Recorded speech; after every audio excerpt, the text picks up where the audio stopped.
اور اجتماعی طور پر سوچیں. ہم ملک عزیز کے بارے میں انفرادی طور پہ، طبقاتی طور پہ، رنگ و نسل کی بنیاد پر، مذہب کی بنیاد پر، عقیدے کی بنیاد پر نہیں، بلکہ بلا لحاظ مذہب و ملت، عقیدہ، نظریہ، فکر اور مکتب فکر یہ سوچنے لگے کہ ہم تمام ایک ملک کے باشندے ہیں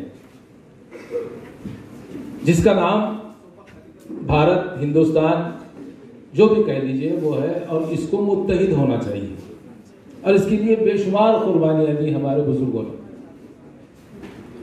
ہر ذات، ہر جماعت کے، ہر فرقے کے علماء نے، ادیبوں نے، شاعروں نے،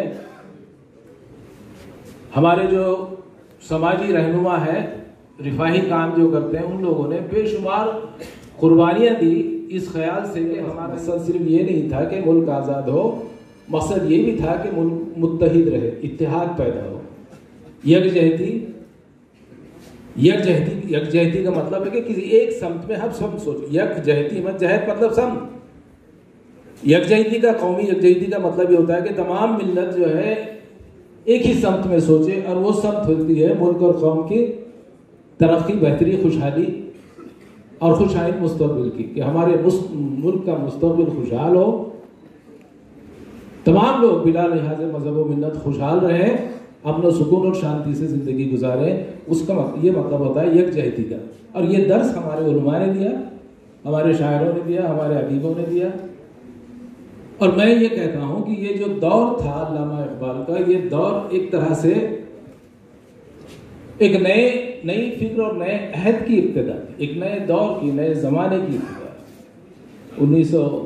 1888 کے بعد اور 19ویں صدی کے شروع ہونے تک، 20ویں صدی جب شروع ہوئی تو دنیا نے بہت سارے ہنگامے دیکھے. پہلے جنگ عظیم دیکھی، دوسرے جنگ عظیم دیکھی، ملک کا بٹوارا دیکھا، تقسیم ہند کا المیہ اس سے گزرے. تو یہ جو دور ہے 1888 سے 1935 اور 40 تک کا، دنیا کے لیے بے انتہا ہنگامہ خیز دور. پہلی جنگ عظیم میں آپ نے اس کی تباہ کاریاں اگر اس کی تاریخ پڑھیں، دوسرے جنگ عظیم کا بیش 70 لاکھ یہودیوں کو ہٹلر نے جو ہے مروا دیا، بے انتہا تب. اور اس کے نتیجے میں جو ایک طرح کی بد امنی پیدا ہوئی، روحانی اور نفسیاتی، سماجی جو ایک بے چینی پیدا، بے انتہا جو ہے کرب سے، بے انتہا تکلیف اور دکھ سے قومیں گزر رہی تھی 1935 اور 1940 تک. اور یہی وہ دور تھا جب ہم جنگ آزادی میں مصروف تھے. علامہ اقبال ان تمام سمتوں کو، ایک بات میں سمجھتا ہوں، میری دانش میں ممکن ہے آپ کو اتفاق کریں نہ کریں، کہ علامہ اقبال ان تمام سمتوں سے واقف تھے. وہ یہ جانتے تھے جرمنی میں کیا ہو رہا ہے، وہ یہ جانتے تھے اٹلی میں کیا ہو رہا ہے، وہ جانتے تھے کہ فرانس میں کیا ہے، یہ بھی جانتے تھے کہ یورپ کے دیگر ممالک میں کیا ہو رہا ہے، اور وہ یہ بھی جانتے تھے کہ ہندوستان میں کیا ہو. تو ان ممالک سے باخبر تھے کہ اقبال ایک باخبر ذہن کے انسان، باخبر، یعنی ضرورت قطعی نہیں تھی ان کے انگریزی میں لکھی ہوئی تھیسس پر. جرمنی کی ایک یونیورسٹی انہیں پی ایچ ڈی کی ڈگری دینے پہ تیار تھی، اس کے باوجود انہوں نے جرمن سیکھی. قطعی ضرورت نہیں، فارسی اچھی طرح جانتے تھے، عربی جانتے تھے، جرمن سیکھی، انگریزی تھی. ان کی دنیا کی سب سے مشہور اگر تصنیف آپ سمجھے تو میٹافزکس آف دا ایسٹ ہے، مشرق کی مابعد الطبیعیات. یہ اقبال کی مشہور ترین کتاب ہے جو جرمن یونیورسٹی میں لکھی، اور جس پر کسی رسمی کارروائی کے بغیر ان کی وہ جو کتاب لکھی ہے وہ پی ایچ ڈی کے لیے منظور کر دی گئی. جرمن یونیورسٹی نے اعلان کیا کہ ہم اس کتاب پر آپ کو ڈاکٹریٹ کی اعلیٰ ترین ڈگریز جو ہے وہ عطا کریں گے. مشرقی مابعد الطبیعیات. ہم علامہ اقبال کو شاعر مشرق اس لیے نہیں کہتے کہ مشرق ان کے لیے کوئی ایک سمت تھی، مغرب، شمال، جنوب کی طرح کوئی ایک سمت تھی. مشرق ان کے لیے ایک تہذیبی گہوارہ تھا. پورا مشرق، مشرقی ممالک، مشرقی سماج، مشرقی معاشرت، مشرقی تہذیب، مشرقی ثقافت، مشرقی رسوم رواج، مشرقی افکار، ان کے لیے ایک طرح سے یہ سمت نہیں تھی بلکہ ایک گہوارہ تھا. اور اس گہوارے کے تحفظ کی وجہ سے ہم علامہ اقبال کو شاعر مشرق کہتے ہیں اور ان کے پیام کو پیام مشرق کہتے ہیں. دو تہذیبی تصورات ہیں, آپ میں سے بہت سے حضرات جانتے ہیں, بتانے کی چندہ ضرورت نہیں, کہ ایک ہوتا ہے اورینٹلزم, مستشرقیات, یعنی ہمارے تہذیب کے جو روایتیں ہیں لامتناہی, بہت طویل اور عریض جو ہمارے سلسلے ہیں تہذیب کے, وہ ہے ایک مشرقی تہذیب کی روایت ہے, جس میں تصوف ہے, بھکتی تحریک ہے, سنت ہے, صوفی ہے, ہمارے شاعر ہیں, ہمارے مصلح ہیں, سماجی ورکر ہیں, بہت بڑی روایت ہے اس کی. اور دوسرا ہوتا ہے مغربیت, آکسیڈنٹلزم, مغربیت. مغرب بنیادی طور پر بہت بڑا تجارتی مرکز رہا ہے ہمیشہ سے, نوآبادیات سے قبل بھی, نوآبادیات کے بعد بھی. جو کالونیل کا سسٹم تھا, نوآبادیات کا نظام تھا, نوآبادیاتی نظام کا بنیادی مقصد یہ تھا کہ مشرقی ممالک کی تمام اشیاء کا استحصال کریں, یہاں کی تہذیب کا استعمال کریں, یہاں کی مصنوعات کا استعمال کریں, یہاں کے خام مواد کا استعمال کریں, یہاں کی حتیٰ کہ یہاں کے لوگوں کو ذہنی طور پر غلام بنا کے ان لوگوں کا بھی استعمال کریں. یہ مغربی تہذیب یا آکسیڈنٹلزم کا بنیادی جو ہے مفروضہ بنیادی طرز عمل, ان کا جو ہے ایک طرز عمل رہا ہے سیاسی اعتبار سے, سماجی اعتبار سے. تو دو نظریے فکر ہیں, ایک تو مشرقی نظریہ فکر ہے اور دوسرا مغربی نظریہ فکر ہے. اور اقبال جو ہے مشرقی نظریہ فکر کے علم بردار تھے, مشرق, خالص مشرقیت. اسی لیے انہوں نے اپنی شاعری میں بار بار مشرق کو مخاطب کیا ہے, مغرب کو مخاطب نہیں. مغرب کے جو عیوب تھے, مغرب کی جو خامیاں تھی, مغرب نے کہ جو بنیادی طور پر اخلاقی, روحانی, نفسیاتی, فکری جو خامیاں تھیں, ان کی طرف انہوں نے بار بار اشارہ کیا, لیکن مشرق کو خبردار کرنے کے لیے مشرق کو خبردار کیا کہ آپ جو ہے ان خامیوں سے کم دور رہیں اور لوٹ جائیں اپنے. اور مشرقی تہذیب اور مشرقی ثقافت کی سب سے اہم ترین بنیاد وہ رسالت مآب حضور صلی اللہ علیہ وسلم کی تعلیمات کو سمجھتے تھے. جن کی وفا تو نے محمد سے تو ہم تیرے ہیں, یہ جہاں چیز ہے کیا لوح قلم تیرے. لوح قلم تک کی بات کر دی, یعنی صرف دنیا داری, یہاں کے جو آپ کی دنیاوی مفادات ہیں یا دنیاوی سود و زیاں ہیں, اس سے وہی لوح قلم بخش دیے کہ اگر محمد سے وفا کی, ان کی تعلیمات کا بنیادی محور اور اس کا بنیادی مقصد یہ تھا کہ آپ اپنی, بار بار کہتے تھے کہ نہیں اقبال نا امید اپنی کشتے پیرا سے ذرا نم ہو تو یہ مٹی بہت زرخیز ہے ساتھی, کہ اس میں زرخیزی ہے, اس میں امکانات ہیں. ایک بات ہم لوگ یہ بھی جاننا چاہیے کہ اقبال نے اپنی قوم, ملت اور معاشرے کے امکانات سے کبھی بھی انکار نہیں کیا. وہ جانتے تھے کہ ہمارے معاشرے, ہماری ملت, ہمارے نوجوانوں میں ہم اجتماعی طور پر, انفرادی طور پہ بے انتہا صلاحیتیں ہیں, امکانات, لیکن ان امکانات کو ہم کیا کر رہے ہیں, ضائع کر رہے ہیں. آج بھی بےحد افسوس کے ساتھ کہنا پڑتا ہے, ہماری نسل تو, میری رشید ماموں بیٹھے ہیں, ہمارے شارق اور ضمیر بیٹھے ہیں, جانتے ہیں کہ ہماری جنریشن جو ہے اتنی تیزی سے واٹس ایپ اور یہ نئے ٹیکنالوجی کو استعمال نہیں کر سکتے جتنے آج کے نوجوان بچے. 12-13 سال بچے کے ہاتھ میں فون دے دیجیے, وہ آپ کو ساری دنیا بتا دے گا. ضائع کر. دیکھیے معلومات ایسی جس کی افادیت نہ ہو, بے انتہا معلومات ہے, کوئی افادیت نہیں. وہ معلومات آپ کو IAS, IPS, MPSC کمپیٹیٹیو مسابقتی امتحانات جو ہوتے ہیں اس میں کام آئے گی, قطعی کام نہیں آئے گی. لیکن معلومات ہے بے شمار, ایسی معلومات جو بے فیض ہے, جس کا کچھ انتباق نہیں, سماجی اعتبار سے, معاشرتی اعتبار سے جس کا کوئی انتباق, بے شمار معلومات فنگر ٹپس پہ, بچوں کی انگلیوں کے پوروں پہ آ گئی. بچوں ذمہ داری کس کی ہے؟ ہماری ہے. ہم سرپرستوں کی, والدین کی, معاشرے میں جو بزرگ ہیں ان کی ذمہ داری ہے کہ بچوں کو صحیح سمت پہ لے جائیں. آپ ان کو کمپیٹیٹیو, اتنی معلومات ہے تو اس معلومات کو جو ہے تقدیر چھان پھٹک کے کم سے کم اس سمت میں تو لے جائیں کہ وہ معلومات بچے کو کسی کمپٹیٹیو ایگزام کے امتحان کے قابل بنا دے. علامہ اقبال نے ہمیشہ اس بات پر توجہ دی کہ ہمارے نونہالوں کو اپنی معلومات، اپنے علم، اپنی تعلیم، اپنی حکمت کا استعمال ملت کی اجتماعی، خود کے خاندان کے یقیناً، لیکن ملت کی اجتماعی بہبودی کے لیے کرنا چاہیے. اقبال صاحب کہتے تھے کہ وہ سرود نغمہ باز آیت کے نائت، نسیم از حجاز آیت کے نائت، کہ دوبارہ آپ یہ امکان مت کیجئے کہ وہاں سے پھر پیغامات آئیں گے. پیغام آ چکا، نبوت آخری نبوت ہے، پیغام آخری ہے، دین آپ کے پاس مکمل ہے، ہدایت نامہ آپ کے پاس مکمل ہے. اب یہ توقع کرتے بیٹھیں گے کہ آپ کے چھوٹے موٹے روزمرہ کے کاموں میں جو ہے آسمانی سلطانی مدد آئے گی، تو بالکل قطعی لا یعنی توقع ہے. وہ کہتے نسیم اعجاز آیت کے نائت، سرور رفتہ باز آیت کے نائت، سرآمد یہ فقیر روزگار ہے، دیگر دانائے راز آیت کے نائت، کہ میں ہوں یہ فقیر روزگار جو ہے.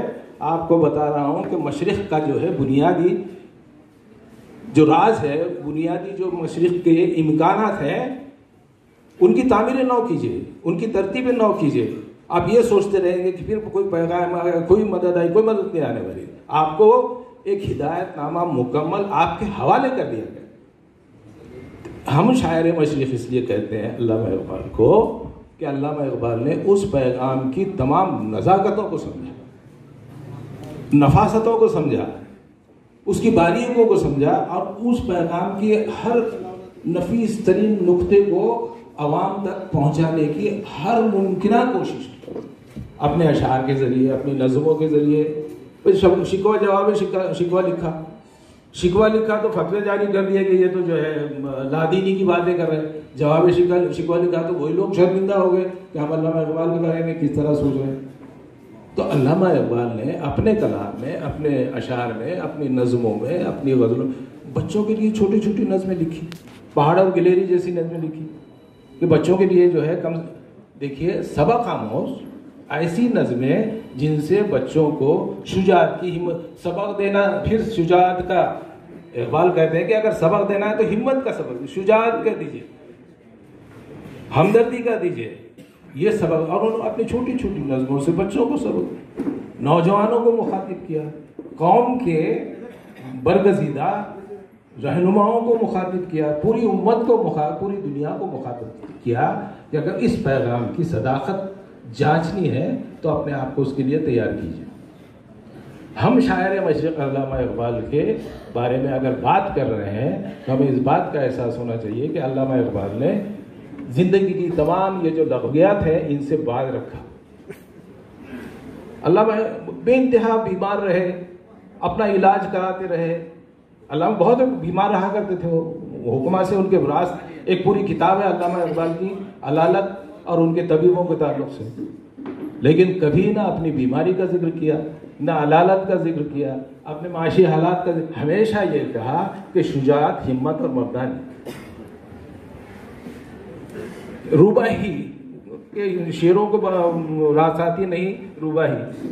انہوں نے یہ کہا کہ بھئی آپ شیر کی طرح رہیے، زندہ رہیے تو انسان خود اور عزت نفس. بنیادی پیغام، اگر اقبال کے بنیادی پیغام کو آپ سمجھنا چاہیں تو اقبال نے ہماری عزت نفس کی بات کی.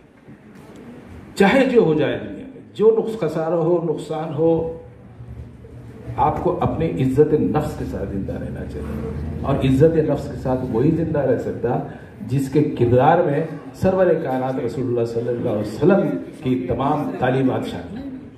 وہ عزت نفس کی بات اللہ میں بار بار عزت نفس کی. اور یہی پیغام میں سمجھتا ہوں کہ آج کے دن پھر ہمیں دہرانا چاہیے کہ ہم من حیثیت قوم، ایک معاشرہ، ہمارے عقائد مختلف ہوں. جیسا کرمانی صاحب نے کہا کہ ہمارے سیاسی وابستگی اور نظریات تو بہت کم ہیں، ہمارے پاس وابستگیاں زیادہ ہیں.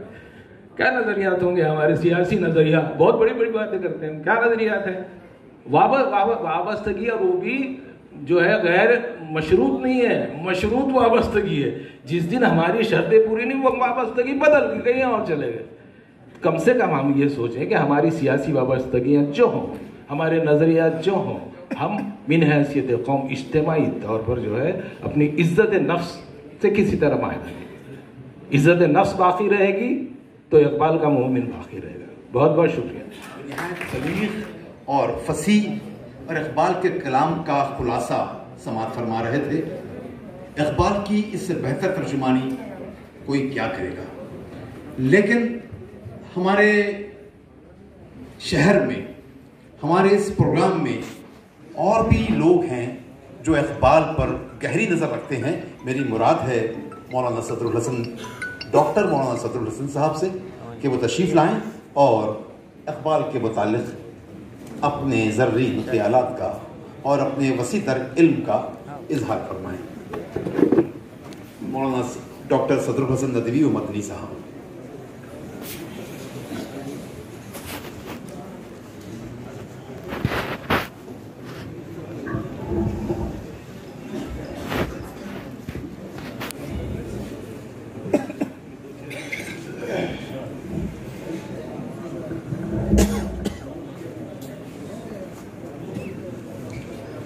الحمد للہ رب العالمین والصلاة والسلام علی محمد بن عبد اللہ وعلی آلہ وصحبہ اجمعین ومن تبعہم بإحسان الی یوم الدین۔ شاہ نشیبہ تشریف فرما، علماء، ادباء اور اساتذہ کرام، ہمارے سامنے تشریف فرما ہماری مائیں اور بہنیں اور حضرات، ابھی آپ نے عظیم استاد اور مصنف اور ادیب ڈاکٹر ارتکاز افضل صاحب سے کلام پیغام کا خلاصہ سنا ہے۔ علامہ اقبال کی شخصیت کو اگر ہم جاننا چاہیں تو ہم فکر اور فن کے امتزاج پر غور کریں۔ فکر انسانی احساسات، انسانی افکار، انسان کے دلوں میں بسی ہوئی آرزوئیں ہوتی ہیں، اور ان آرزوؤں کو، ان احساسات کو، ان افکار کو جب الفاظ کا جامہ پہنایا جاتا ہے تو اس کو فن کہا جاتا ہے۔ فکر اور فن میں اگر حسین امتزاج ہو تو وہ ادب عالمی ادب میں شاہکار کی حیثیت رکھتا ہے۔ علامہ اقبال کا ایک شعر یاد آیا۔ علامہ اقبال اپنی اس فکر کو کہ بارش ہو رہی ہے، کوہستانی سلسلہ ہے، وہ بارش یکجا ہو کر نہر کی صورت اختیار کرتی ہے، اور وہ نہر کوہسار سے گزرتے ہوئے اپنی مترنم آواز کے ساتھ لوگوں تک پہنچ رہی ہے، اور اس درمیان بارش کا سلسلہ جاری ہے، اور بارش کے قطرے ان پودوں سے جو بارش کی وجہ سے تر و تازہ ہیں ان سے ایک قسم کا عشق کر رہے ہیں۔ یہ علامہ اقبال کی فکر ہے۔ اس فکر کو علامہ اقبال نے جو شعری جامہ پہنایا تو آپ دیکھیں کہ فکر میں اور فن میں مطابقت ہے یا نہیں۔ فرماتے ہیں کہ جوئے سرود آفری آتی ہے کوہسار سے، جوئے سرود آفری آتی ہے کوہسار سے، پی کے شراب لا لگوں میں قدئے بہار سے، پھرتی ہے وادیوں میں کیا دختر خوش خرام ابر، کرتی ہے عشق بازیاں سبزۂ مرغزار سے۔ تو فکر اور فن میں جو مطابقت ہوتی ہے وہ کسی شاعر کو بام عروج تک پہنچاتی ہے۔ علامہ اقبال کے ہاں فکر میں اور فن میں ہم آہنگی۔ بارہا علامہ اقبال کے کلام کے مطالعے کے دوران آپ اس نتیجے پر پہنچیں گے کہ علامہ اقبال نے اپنی فکر کو ایسا شعری قالب دیا ہے کہ انسان کی فکر متحیر رہ جاتی ہے، انگشت بدندہ ہو جاتا ہے۔ ایک شعر یاد آیا، علامہ اقبال یہ کہتے ہیں، تمہارے پیامی نے سب راز کھولا، خطا اس میں بندے کی سرکار کیا تھی، بھری بزم میں اپنے عاشق کو تاکا، تیری آنکھ مستی میں ہوشیار کیا تھی، نہ آتے ہمیں اس میں تکرار کیا تھی، مگر وعدہ کرتے ہوئے آر کیا تھی۔ آپ جذبات کا اظہار اور اس جذبات کی ترجمانی کا منظر دیکھیں۔ تو میں یہ کہہ رہا تھا کہ فکر اور فن ان دونوں کا حسین امتزاج علامہ اقبال کے ہاں پاتے ہیں۔ لیکن دوسرا مرحلہ یہ ہے کہ علامہ اقبال کی فکر کیا ہے، علامہ اقبال کی فکر کی اساس کیا ہے، علامہ اقبال کی فکر کی بنیاد کیا ہے۔ تو علامہ اقبال کی فکر کی 3 بنیادیں ہیں۔ پہلی بنیاد کتاب اللہ سے شغف ہے، اللہ تبارک تعالیٰ کی نازل کی ہوئی آخری کتاب سے بے انتہا شغف ہے۔ اسی لیے علامہ اقبال فرماتے ہیں، تیرے ضمیر پہ جب تک نہ ہو نزول کتاب، گرا کشا ہے نہ راضی نہ صاحب کشاب۔ فرماتے ہیں، وہ زمانے میں معزز سے مسلمان ہو کر اور تم خار ہوئے تارک قرآن۔ گویا کہ علامہ اقبال کے نزدیک فکر کی اساس ایک مسلمان کی حیثیت سے، ایک مسلم قوم کے فرد کی حیثیت سے، اس کے فکر کی پہلی اساس اور اس کی فکر کی پہلی بنیاد قرآن پاک ہونے چاہیے۔ اسی لیے علامہ اقبال فرماتے ہیں، جو سرمہ راضی را از دید فروش استم، افکار جہاں دیدم پینہا بکتاب اندر، کہ جب میں نے قرآن پاک میں غور کرنا شروع کیا تو پوری دنیا کے راز ہائے سربستہ جو ابھی تک راز تھے میرے سامنے آشکار۔ علامہ اقبال کی فکر کی دوسری بنیاد حضور اکرم صلی اللہ علیہ وسلم کی ذات گرامی سے والہانہ عشق تھا۔ وہ محبت کی چنگاری تھی جو علامہ اقبال کو چین سے نہیں رہنے دیتی تھی۔ وہ حضور اکرم صلی اللہ علیہ وسلم کی زندگی کو اپنی زندگی میں ڈھالنا چاہتے تھے۔ ایک واقعہ آیا کہ مہاراجہ الور جو مہاراجہ تھا اور اس کے پاس مغلیہ سلطنت کی دی ہوئی بہت ساری دستاویز تھی اور اس کی زبان فارسی تھی۔ علامہ اقبال چونکہ فارسی سے واقف تھے بلکہ اس کے محرم راز تھے اور بیرسٹر بھی تھے، تو علامہ اقبال سے خدمات حاصل کی اور مہاراجہ نے علامہ اقبال کی شان کے مطابق اور اپنی شاہانہ شوکت کے مطابق نظم کیا۔ لیکن اخیر رات میں مہاراجہ الور علامہ اقبال کے کمرے میں آئے کہ شاید علامہ اقبال کی ضیافت میں کچھ کمی رہ گئی ہو، تو دیکھا علامہ اقبال مسحری کی بجائے زمین پر لیٹے ہوئے۔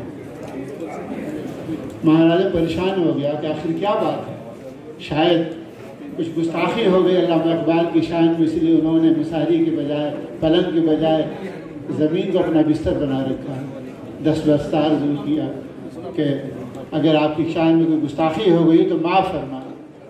علامہ اقبال نے عرض کیا کہ جب میں نے سونے کا ارادہ کیا تو حضور اکرم صلی اللہ علیہ وسلم کی سیرت میری آنکھوں کے سامنے پھرنے لگی کہ حضور اکرم صلی اللہ علیہ وسلم چٹائی پر سوتے تھے، میں ان کا ادنا خادم ہوں، میں ان کا ادنا امتی ہوں، میری کیسی جرأت ہو کہ میں اس پلنگ پر سو اور رات بھر روتے رہے۔ اسی لیے علامہ اقبال فرماتے ہیں، اور میں بار بار اس شعر کا تذکرہ کرتا ہوں مسلمانوں کے سامنے، علامہ اقبال فرماتے ہیں کہ در دل مسلم مقام مصطفیٰ آبروئے معظنام مصطفیٰ۔ دیکھیے علامہ اقبال کسی دارالعلوم دیوبند اور کسی دارالعلوم ندوۃ العلماء اور سہارنپور کے فارغ تحصیل نہیں تھے، انگریزی تعلیم یافتہ، آپ ان کی تصویر دیکھیے، لیکن فرماتے ہیں آپ روئے ماذا نام مصطفیٰ، اے مسلمانوں دنیا میں اگر تم کو عزت ملے گی تو محمد کے نام سے ملے گی، جب تک تم محمد کا نام لوگے عزت تمہارے قدم چومے گی،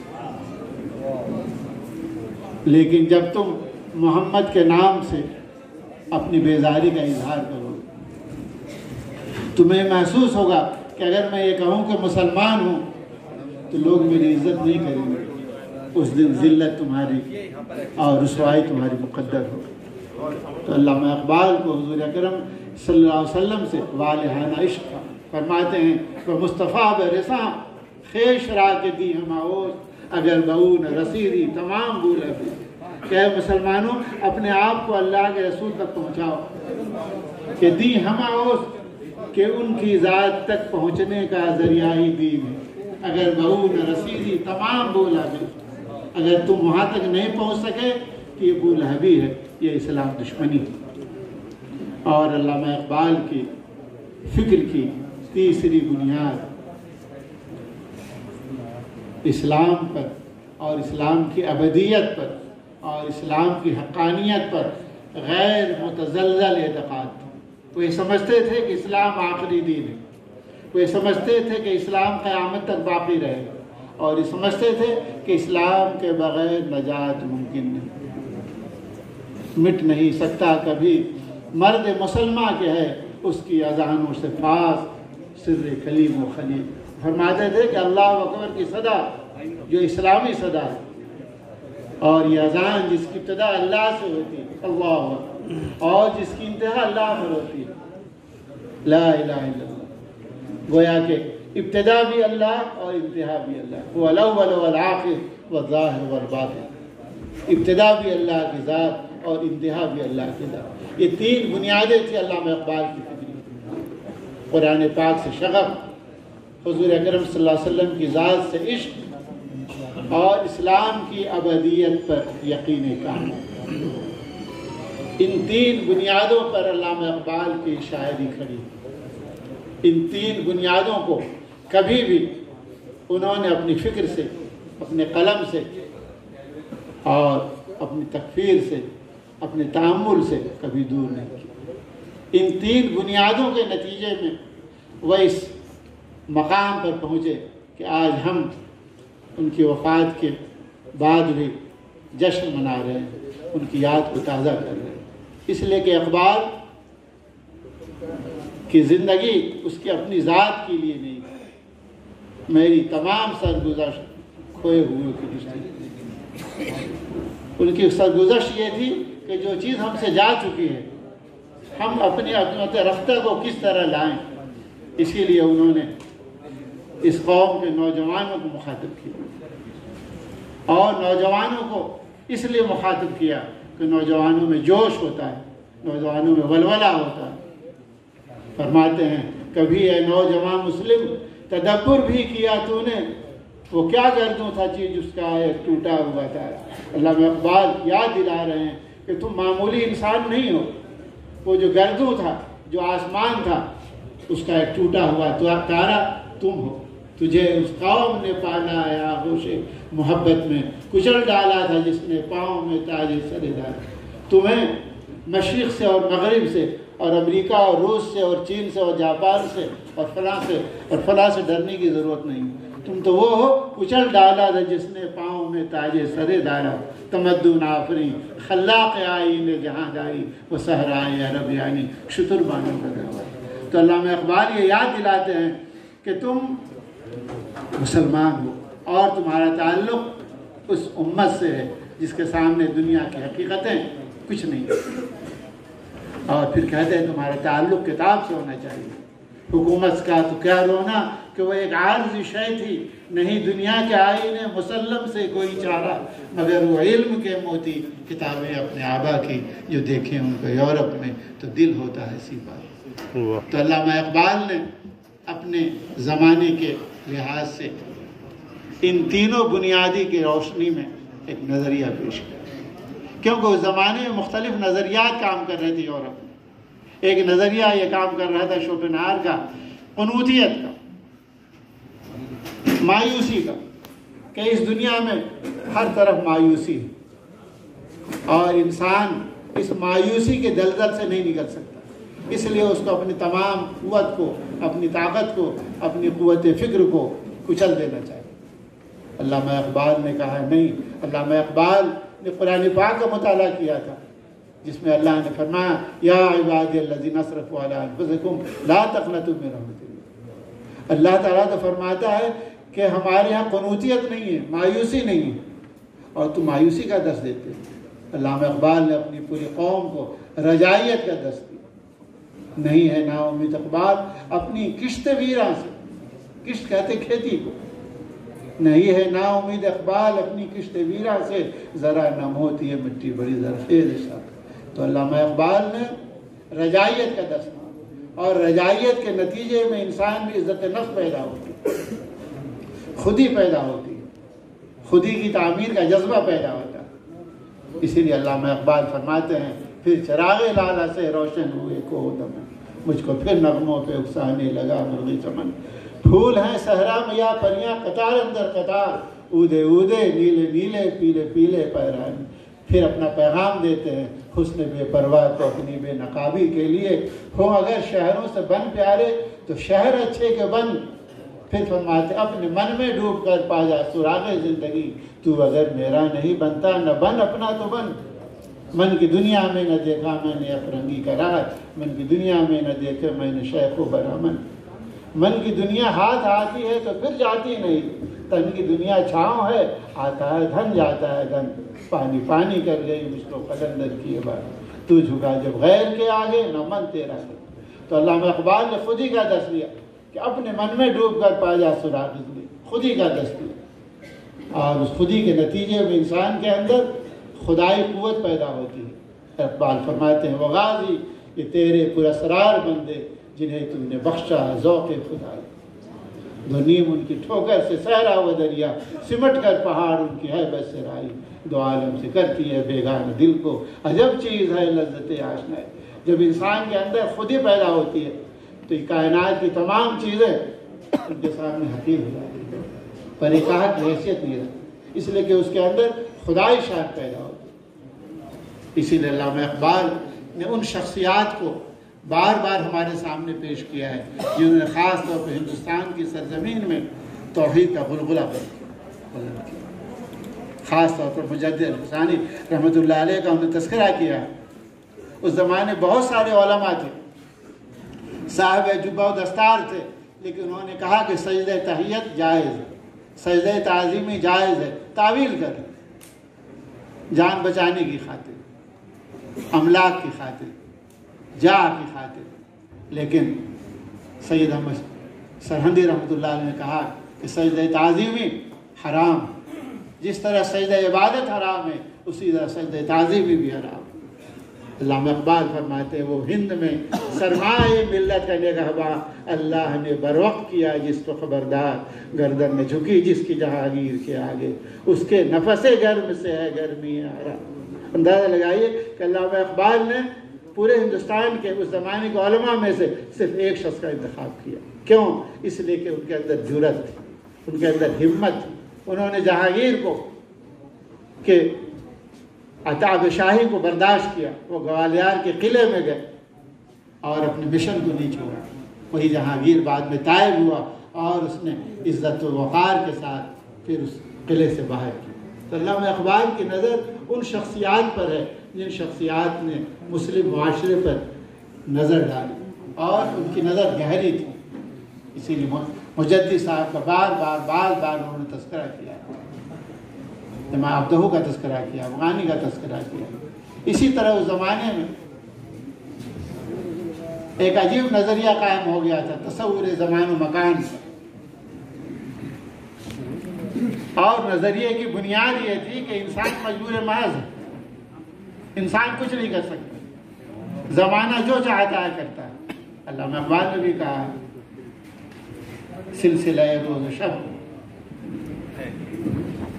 بار بار اس کا تذکرہ کیا ہے، سلسلہ روز و شب، حادثات، پھر اس آخری میں پھر فرمایا کہ یہ سب کچھ ہے لیکن اس روز و شب کے سلسلے پر بھی ایک قوت ہے جو حکمرانی کر رہی ہے. اور برگسا سے جب ملاقات ہوئی جس نظریے کا بانی تھا تو علامہ اقبال نے اس سے کہا کہ تم نے جو نظریہ پیش کیا ہے اس نظریے کے سلسلے میں جو تمہاری رائے ہے وہ ہمارے نبی کی رائے سے ٹکراتی ہے. تو پریشان ہو گیا کہ جو بہت 20 سال کی محنت کے بعد میں نے نظریہ پیش کیا اور تمہارے نبی نے 14 سال پہلے کون سا نظریہ پیش کیا ہے. علامہ اقبال نے فرمایا کہ میرے نبی نے فرمایا لا تسبوا الدہر فإن الدہر انا. اللہ فرماتا ہے کہ زمانے کو برا بھلا نہ کہو، زمانہ تو میں ہوں. یعنی اس زمانے پر بھی ایک قوت ہے جو کار فرمائی کر رہی ہے. تو انگوش بدندہ رہے. تو علامہ اقبال نے اپنے زمانے میں اپنے کلام کے ذریعے جو پیش کیا ہے وہ اس زمانے کا علم کلام ہے. رشید احمد صدیقی نے بجا فرمایا کہ علامہ اقبال نے ایک مولوی کی حیثیت سے نہیں، ایک مفتی کی حیثیت سے نہیں، بلکہ ایک شاعر کی حیثیت سے علم کلام پیش کیا ہے. اس زمانے میں جو افکار تھے ان کا مقابلہ کیا. علامہ اقبال فرماتے ہیں ستارہ کیا تیری تقدیر کی خبر دے گا، وہ خود فرا کیے افکار میں افلاق میں خارج ہو. آج کل شادی کا موقع پر لوگ دیکھتے ہیں کہ قمر کہاں ہے، چاند کو تلاش کرتے ہیں جنتری میں. اور خاص طور پر عورتیں ہماری اور مائیں اور بہنیں چاند کو تلاش کرتے ہیں. چاند کی شادی ہو رہی ہو، قمر کی شادی ہو رہی ہو تو چاند کو تلاش کرتے ہیں. علامہ اقبال کوئی عالم نہیں لیکن فرما دیا ستارہ کیا تیری تقدیر کی خبر دے گا، وہ خود فراخ یہ افلاق میں خارج ہو. علامہ اقبال کا سب سے بڑا کمال یہ ہے کہ انہوں نے اپنے کلام کو بنیاد بنایا اسلام کے اشاعت کے، قرآن کے اشاعت کے لیے. تیرے ضمیر پہ جب تک نہ ہو نزول کتاب، اندازہ لگائی، تیرے ضمیر پہ جب تک نہ ہو نزول کتاب، گرہ کشا ہے نہ راضی نہ صاحب کشا. اور پھر ہماری نئی نسل، نوجوان نسل جو 10 بجے تک اور 11 بجے تک اور 12 بجے تک خواب خرگوش میں پڑی ہوئی رہتی ہے. علامہ اقبال دست دیتے ہوئے فرماتے ہیں، علامہ اقبال لندن میں، اور لندن کی سردی آپ کو معلوم ہے کیسی سخت سردی ہوتی. فرماتے ہیں زمستانی ہوا میں گرچہ تھی شمشیر کی تیزی، نہ چھوٹے مجھ سے لندن میں بھی آداب سر. فرماتے ہیں سارخیزی کی عادت ڈالو اور رات میں جگنے کی عادت ڈالو. عطار ہو، رومی ہو، رازی ہو، غزالی ہو، کچھ ہاتھ نہیں آتا بیاہ سحرگاہی. جب آپ رات میں اللہ کے سامنے سجدہ ریز ہوں گے اور اپنی روداد اس خدا کو سنائیں گے جس کا دروازہ کبھی بند نہیں ہوتا، وہ خدا آپ کی اس آواز کو، آپ کی اس روداد کو سنے گا اور پھر آسمان سے اس کی رحمت نازل ہوگی. لیکن ہم اس وقت سوئے ہوئے رہتے ہیں اور ہمیں فکر نہیں ہوتی کہ ہم کہاں ہیں. اسی لیے علامہ اقبال اندرونی اصلاح پر زور دیتے ہیں اور فرماتے ہیں ایک فوارے کو دیکھ کر جب وہ فوارہ دیکھتے ہیں تو ہماری نظر اوپر ہوتی ہے، اور جو مفکر ہوتا ہے، جو عالم ہوتا ہے، جو سمجھدار ہوتا ہے اس کی نظر نیچے ہوتی ہے. کیوں؟ اس لیے کہ فوارے میں اپنی کوئی طاقت نہیں ہے. مشین جتنی طاقتور ہوگی فوارے کو اتنی بلندی نصیب ہوگی. تو علامہ اقبال فرماتے ہیں ادھر نہ دیکھ ادھر دیکھ ہے جوان عزیز، بلند زورے درو سے ہوا ہے فوار. اسی لیے علامہ اقبال فرماتے ہیں کہ ہو صداقت کے لیے جس دن میں مرنے کی طرف پہلے اپنے پے کرے خاکی میں جا پیدا. اگر تم چاہتے ہو کچھ کرنا تو پہلے اس خاکی پیکر میں جا پیدا کرو. پھونک ڈالے یہ زمین و آسمان ہندوستان اور خاکستر سے اپنا جہاں پیدا. اس دنیا کو جلا ڈالو اور اپنی اس راکھ سے جو خودی کی راکھ ہوگی اس سے دنیا پیدا کرو. تو علامہ اقبال کا پیغام یہ ہے کہ ہم اپنے آپ کو تیار کریں. کس چیز کے ذریعے؟ یقین محکم، عمل پہ ہم، محبت فاتح عالم، جہاد زندگانی میں ہے یہ مردوں کی شمشیر. محکم یقین ہو اور عمل پہ ہم. اللہ کے رسول فرمان خیر العمل مادی مارے، سب سے بہترین عمل ہوا ہے جس نے ہمیشہ کی. علامہ اقبال تو خوش اچی ہیں قرآن اور حدیث. فرماتے ہیں یقین محکم، محکم یقین، عمل پہ ہم اور دوام ہو، ہمیشگی ہو، محبت فاتح ہے. آج تو ہمارے اپنے بھائیوں سے محبت نہیں ہے. علامہ اقبال فرماتے ہیں کہ ایسی محبت ہو جو دنیا کو فتح کرے، جہاد زندگانی میں ہے یہی مردوں کی شمشیر. اس تلوار کو لے کر آپ جائیں گے تو آپ دنیا کو فتح کریں. اسی لیے علامہ اقبال کے نزدیک یقین میں محکم ہونا چاہیے. اسی لیے علامہ اقبال نے طارق بن زیاد کا واقعہ نقل کیا ہے کہ جب یہ اندلس کے کنارے پہنچے تو انہوں نے حکم دیا اپنی فوجیوں کشتی جلا ڈال. تو ان کے فوجیوں نے کہا کہ عقل کی روح سے یہ بہت غلط بات ہے کہ اپنی کشتیاں جلا ڈالیں. اگر ہمیں شکست ہوئی تو ہمیں بھاگنے کا ایک ہی وسیلہ ہے, سمندر کو پار کرنے کا ایک ہی ذریعہ ہے. تو علامہ اقبال فرماتے ہیں کہ اس نے کہا خندید و دست بر لب شمشیر برد گفت ہر ملک ملک ماس کے ملک خدا. وہ مسکرایا اور اس نے کہا کہ ڈرنے کی کوئی بات نہیں, یہ بھی ہمارا ہی ملک ہے, ہم اس ملک کو چھوڑنے والے نہیں ہیں. اور پھر 800 سال تک اس یقینی محکم کے ذریعے ہماری حکومت 800 سال تک اس عظیم سپہ سالار کے یقینی محکم کے نتیجے میں ہمیں حکومت نصیب ہوئی. آپ مال الحمرہ دیکھیں, وہاں مسجد قرطبہ دیکھیں. اسی لیے علامہ اقبال کے نزدیک بنیاد عشق. اسی لیے فرماتے ہیں تند سبک سیر ہے گرچہ زمانی کے. آج ہم گھبرا جاتے ہیں کہ کیا ہوگا, فرماتے ہیں تند سبک سیر ہے گرچہ زمانی کی رو, عشق خود ایک سیل ہے سیل کو لیتا ہے. اور علامہ اقبال عالم دین نہیں تھے, لیکن ان کے نزدیک جو اہمیت تھی مسجد کی, وہ اہمیت تو آج ہمارے بڑے بڑے مفکرین کے یہاں نہیں ہے. علامہ اقبال فرماتے ہیں پاس اگر تو نہیں شہر ہے ویران تمام. سب فرض کر لیجئے نیو یارک ہے, فرض کر لیجئے انگلینڈ کا کوئی بڑا شہر ہے, اور وہاں اگر مسجد نہ ہو تو علامہ اقبال کے نزدیک وہ شہر ویران ہے. پاس اگر تو نہیں شہر ہے ویران تمام. تو ہے تو آباد ہیں اجڑے ہوئے کاخ و کو.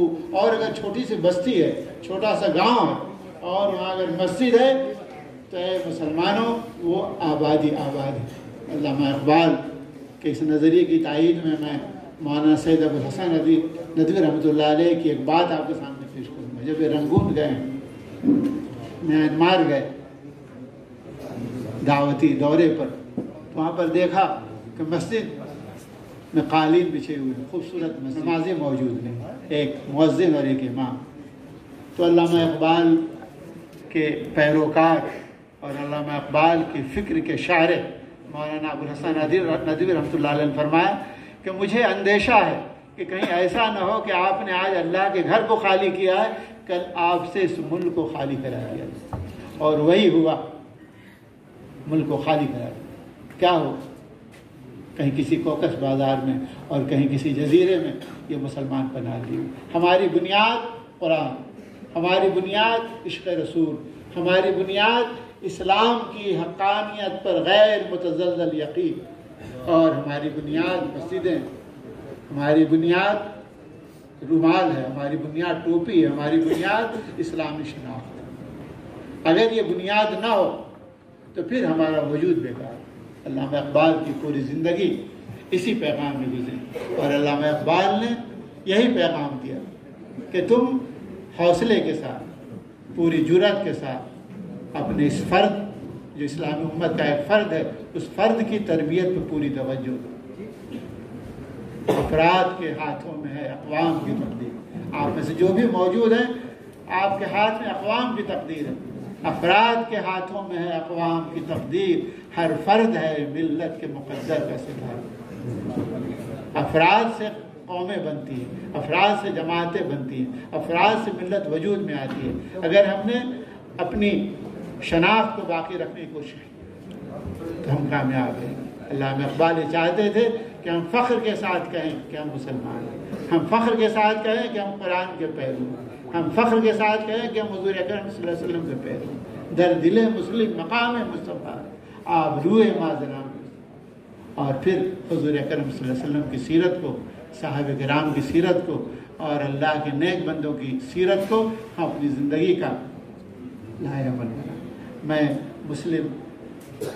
مہاراشٹر مسلم عوامی کمیٹی کا شکر گزار ہوں کہ وقت کی کمی کے باوجود انہوں نے علامہ اقبال کے افکار اور ان کے خیالات اور ان کے فکر و فن پر مجھے چند الفاظ کہنے کا یہاں موقع عنایت فرمایا.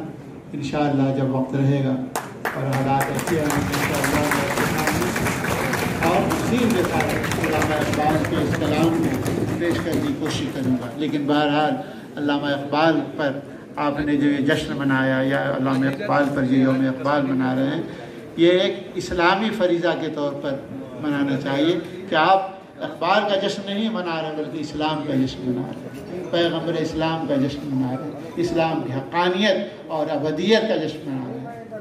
اللہ تبارک تعالیٰ الیاس کرمانی صاحب کو، ان کے دوست احباب کو، جناب ابوبکر حیدر صاحب کو اور ان کے معاونین کو ہمت، طاقت اور جذبہ عطا فرمائیں اور اس راہ پر چلنے کی توفیق عطا فرمائیں اس راہ پر چلنے کی علامہ اقبال نے تلقین کی تھی. وآخر دعوانا ان الحمدللہ.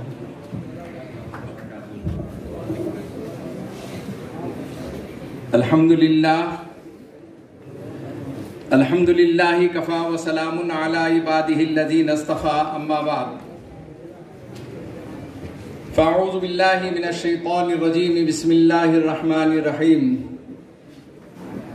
ان هذا القرآن يهدي للتي هي اقوم وقال الله تبارك وتعالى في شان حبيبه ان الله وملائكته يصلون على النبي يا ايها الذين امنوا صلوا عليه وسلموا تسليما اللهم صل على محمد النبي الأمي وعلى آله وأصحابه البررة الكرام وعلى سائر الأنبياء والمرسلين والملائكة المقربين وعلى آله وأصحابه أجمعين.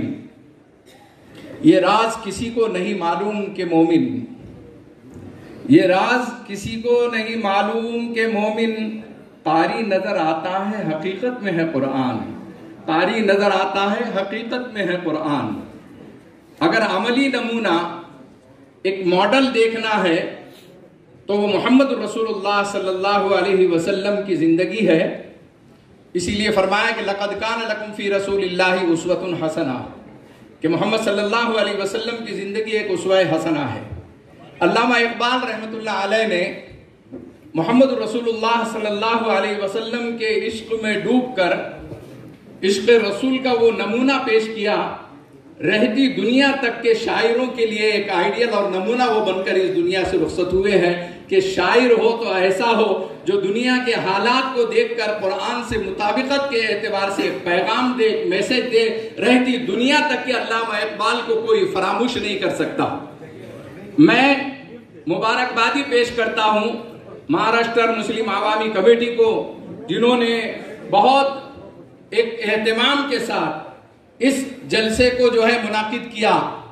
اور خاص بات اس میں یہ دیکھنے کو ملتی ہے، ابھی پرسوں جو ہے الیاس بھائی ہم ایک نشست میں تھے، اجلاس میں تھے، جہاں الیاس کرمانی صاحب وغیرہ ہم لوگ بیٹھے تو ایک مذہبی اعتبار سے مختلف طبقوں اور مختلف مکاتب فکر کے لوگوں کو وہاں جمع کیا گیا تھا. لیکن آج میں یہ دیکھ رہا ہوں کہ الیاس کرمانی صاحب نے اور ان کے رفقا نے آج مذہبی بھی اور سیاسی بھی، سماجی بھی، اقتصادی بھی کام کرنے والے تمام کو یکجا جمع کر کے ایک نمونہ پیش کیا ہے کہ ایمان کی بنیاد پر، اسلام کی بنیاد پر علامہ اقبال کی یاد میں وہ سب شہر کے عوامی نمائندے کو، کریم کو اس شہر کے جمع کر سکتے ہیں. ماشاءاللہ میں ایک مرتبہ پھر انہیں مبارکبادی دیتا ہوں. اور یقیناً ابھی میرے پیش رو مقرر مولانا صدر الحسن مدنی نے تفصیل سے علامہ اقبال پر کہہ دیا ہے. وقت کی نداقت ہے، میں صرف 5 یا 7 منٹ میں اپنی بات کو لپیٹ رہا ہوں. ڈاکٹر ارتکاز افضل صاحب نے اپنے خیالات کا اظہار کیا. اسٹیج پر بیٹھے ہوئے احمد اقبال صاحب، رضا خان صاحب، ابوبکر رہبر صاحب، الیاس کرمانی صاحب، ناصر نہدی چاؤ صاحب، ڈاکٹر سہیل ذکی الدین صاحب، خواجہ شرف الدین صاحب، سمیع سوداگر صاحب، اور ہمارے مولانا اجلال صاحب، واجد قادری صاحب، اور قدیر مولانا صاحب، اور اسی طریقے سے حشیم عثمانی صاحب. اس طریقے سے یہاں کے جو شہر کے یقیناً جو ہے درد مند ہے، فکر مند ہے، سیاسی، سماجی قائدین ہیں وہ میرے پیش رو بہت زیادہ بیٹھے ہوئے ہیں، میں ان سب کا نام نہیں لے سکتا، لیکن میں یقیناً جو ہے اس وقت کے اعتبار سے میں علامہ اقبال رحمت اللہ علیہ کی جو فکر تھی اس کو 2-4 الفاظ میں بیان کر رہا ہوں کہ علامہ اقبال کی فکر اساسی قرآن مجید ہے، ان کی فکر محور قرآن ہے، ان کی سوچ کا مبدا قرآن ہے۔ علامہ اقبال داعی قرآن ہے۔ اقبال کا خیال ہے کہ مسلمان کی ترقی، عروج و زوال سب کا سب قرآن سے جڑا ہوا ہے۔ جس شخص نے اپنی شاعری کو قرآن کا محور بنایا اس کا انقلابی کتاب سے لگاؤ بچپن سے تھا۔ اقبال کی قرآنی جذبات سے وابستگی کا واقعہ کئی مورخین نے لکھا ہے، کئی محققین نے لکھا ہے۔ ایک مرتبہ علامہ اقبال رحمت اللہ علیہ قرآن پاک کی تلاوت کر رہے تھے۔ آپ کے ذہن میں ہونا ہمارے گھروں میں قرآن کی تلاوت جب نہیں ہوتی ہے بہت افسوس ہوتا ہے۔ اورنگزیب عالمگیر رحمت اللہ علیہ کی سرزمین سے میرا اور آپ کا تعلق ہے۔ اورنگزیب عالمگیر رحمت اللہ علیہ کی بھی ایک بات یاد آ گئی کہ وہ دربار میں جا رہے تھے، ایک فکر کے اعتبار سے پریشان تھے۔ چند قدم چلے ہوں گے کہ قرآن پاک کی آواز ان کے کانوں میں آئی، رک گئے۔ کتابوں میں لکھا ہے تھوڑی دیر کھڑے کھڑے آنکھ سے آنسو روا ہو گئے۔ خدام آ کر اشارہ کر رہے ہیں، جیسے ابھی مجھے تھوڑی دیر میں جو ہے تقریر ختم کرنے کا اشارہ مل جائے گا، میں ختم کر رہا ہوں، بے فکر رہے۔ خدام آ کر کہہ رہے ہیں کہ دربار میں آپ جا رہے تھے، لیکن اس اشارے کو نہیں سن رہے ہیں، قرآن سن رہے ہیں۔ وہ قرآن کی تلاوت کون کر رہی تھی؟ ان کی بیٹی قاریہ زیب النساء قرآن کی تلاوت کر رہی تھی۔ جب آہٹ محسوس ہوا تو اس وقت میں بچی نے قرآن کی تلاوت ختم کر کے قرآن کو بند کیا اور دیکھا تو ابا حضور کھڑے ہوئے ہیں، کھڑی ہو گئی۔ اورنگزیب عالمگیر رحمت اللہ علیہ نے اس وقت تاریخی جملہ کہا تھا، بیٹی میں جس پریشانی اور الجھن میں تھا تو نے جو قرآن کی آیت تلاوت کی اس سے میرا مسئلے کا حل ہو گیا، کاش کہ تو اور 1-2 آیتیں پڑھ لیتی۔ آپ اندازہ لگائیے کہ قرآن ایسے ہی نہیں پڑھتے تھے بلکہ سمجھتے بھی تھے، اس کا مفہوم جانتے تھے، اس کے معنی سمجھتے تھے، اس لیے رو رہے تھے۔ آج لیکن میں ایک بات بتا دوں کہ قرآن میں اتنی پاور اور اتنی تاثیر ہے، آپ کو اور مجھے تراویح میں کچھ سمجھ میں نہیں آتا، لیکن امام حرم جس وقت روتے ہیں ہر ایمان والے کے آنکھ سے آنسو جاری ہو جاتے ہیں۔ یہ ہے قرآن کی تاثیر اور اس کا پاور۔ اور اس قرآن کو اگر آئیڈیل اور نمونہ بنا کر ہم نکلیں گے تو دنیا میں کوئی طاقت نہیں ہے کہ وہ ہمیں ذلیل کر سکے۔ وہ معزز تھے زمانے میں مسلمان ہو کر، وہ معزز تھے زمانے میں مسلمان ہو کر، ہم خار ہوئے تاریخ قرآن ہو کر قرآن کو چھوڑنے کی وجہ سے یہ ذلت اور رسوائی آئی۔ تو میں یہ عرض کر رہا تھا کہ علامہ اقبال رحمت اللہ علیہ جو ہے قرآن پاک پڑھ رہے تھے، اچانک جو ہے وہاں کھڑے ہوئے ان کے والد محترم موجود، بیٹے کو کہا کیا پڑھ رہے تھے؟ تعجب کرنے لگے۔ ابا کو تو معلوم ہے روزانہ میرا معمول ہے میں تلاوت کرتا ہوں فجر کی نماز کے بعد، پھر بھی والد ہیں، انہوں نے پوچھا تو انہوں نے کہا کہ میں قرآن پڑھ رہا تھا۔ تو والد نے انہیں چوکانے کے لیے تنبیہ کے طور پر ایک جملہ فرمایا، بیٹے کیا تم قرآن پاک سمجھ بھی رہے تھے؟ علامہ اقبال رحمت اللہ علیہ فرماتے ہیں کہ ایک چوٹ بیٹھ گئی میرے سینے کے اوپر، اس وقت تک کہ صرف قرآن کی تلاوت کرتا تھا، جس دن میرے والد نے یہ کہا، پوچھا کہ بیٹے اسے سمجھتے بھی ہو، اس دن سے میں نے قرآن کا ترجمہ، مطالب، معنی، مفہوم اور تشریح اور تفسیر کے اندر مشغول ہو گیا، اور پھر وہی چیزیں میرے خیالات میں اشعار بن کر نکلنے لگی۔ اس لیے میرے عزیز دوستو، علامہ اقبال کی یاد میں ہم بیٹھے ہیں۔ وہ قرآن کو اپنا آئیڈیل اور نمونہ سمجھتے تھے۔ مجھے آپ کو اللہ تعالیٰ اس کے اوپر غور و فکر کرنے کی توفیق عطا فرمائے۔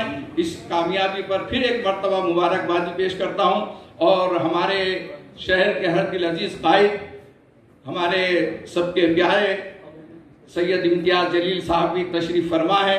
اب یہ محفل جو ہے اس کے بعد کی دوسری جو ہونے والی ہے اس کے سلسلے میں آپ منتظر ہیں، اس لیے میں اپنی بات کو یہی تقریر کو ختم کر رہا ہوں۔ وآخر دعوانا الحمدللہ رب العالمین۔